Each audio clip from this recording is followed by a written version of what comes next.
Der eine fliegt gleich weg. Welcher eine? Psst, Dennis. Der andere macht den Mund auf. Eva macht den Mund auf.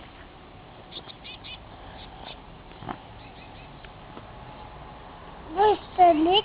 Ui, da ist der.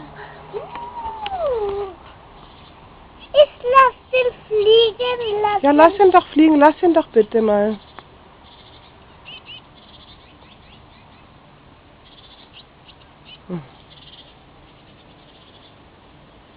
Hi.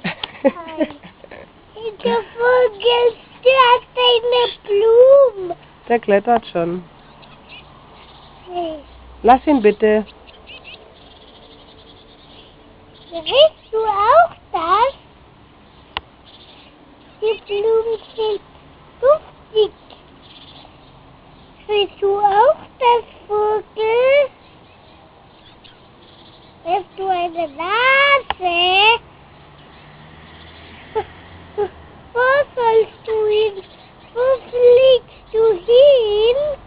Wo fliegst du hin? Wo fliegt der Vogel hin?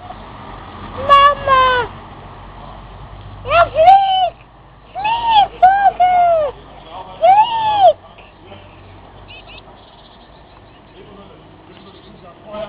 Lass ihn doch. Ach, Dennis. Jetzt hast du ihn runter. Oh.